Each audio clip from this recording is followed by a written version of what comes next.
All right, here we are with Coach Joudry from the St. John Wanderers, champions of 2018. How's that sound? Sounds great. Sounds good. Can't. Well, as you said it, champions. Champions. Just talking to Danny Oliver there, he talked about how you guys had specific schemes in place to put pressure on Comfort and get them out of that comfort zone. How did you come up with that? Was that something out of the ordinary from the rest of the season? Yeah, we really watched film the first two games. We had pretty much the whole film on the second game. And what happened is that with when Comfort is in his comfort zone, meaning we don't have enough pressure on him, he can pick his spots. And he knows how to find the open. He's a smart quarterback. So we said, you know what? They haven't seen a 4-1 from us. So we said we're going to, and we knew when we watched them, they run a three-man front with an H. But they never run a four-man front. So we said, are tight. So we said, let's run the four-man front. So defense did a great job, and they never really adjusted the pods at the end, which we planned for. We shifted how we played that last year because it didn't work last year, and so we said, you know what? And then they kept and it kept working. So we really kept with the 4-1. Our four-man pressure really forced him to do different things that he didn't want to do. So that really played in our favor. You talked at the beginning of the game that you had plans to keep Aubrey Ellis in tight. And in the first half, you guys shut him down. In the fourth quarter, he got some yards in the fourth, and that happens in a game. But what did you guys? I mean, talk about the success your defense had on shutting down that running game. Yeah, hats off to him. He's a smart running back anyway. So no matter what you throw at him, at some point he's going to find a way to get yards. Yeah. And he's a downhill runner. So yeah, for the majority of the game, same thing.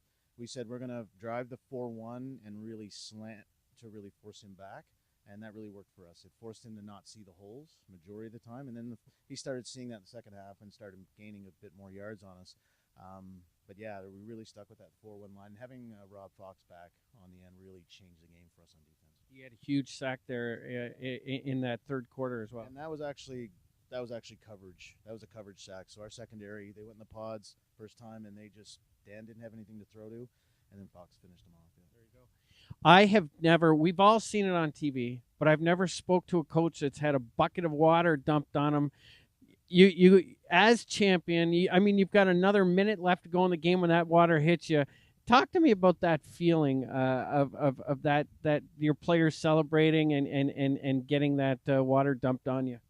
Yeah, there's a few feelings there. One, that I was incredibly hot from the Team New Brunswick game earlier, so my face was so the coolness was good, but it shook me because my mind's on finishing the game out, and we don't celebrate too early.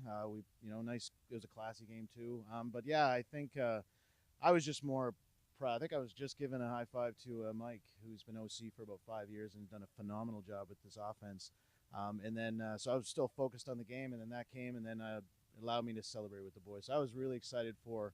We have 3 guys finishing off this year, likely John Kelly, Josh Browner, and John Galacki likely finish. So that just allowed me to celebrate with them a little bit more. And I guess adulation and excitement kind of fueled over after that. I was focused until that happened. Yeah. And then once that happened, I kind of just went in celebration mode, and that was good. Well, listen, I really want to thank you for your support this year. You've been great at getting me updates on the games that we're not at. I couldn't get to the Halifax quarterback's name, but I kept trying to remember. I know he was number 2. Nobody can. Nobody seems to know that quarterback's name, but we're going to find it out in the offseason. But thanks again. We'll let you go dry off, celebrate with your team, and we'll see you down the road. Well, I just want to say thanks to you guys, because I'll tell you, as much as you're Moncton home based. I'm a Monctonian by when I grew up, and you live here. But I'll tell you, what you guys do for profiling the MFL is outstanding. So keep up the great work. Awesome. Thank you, Coach.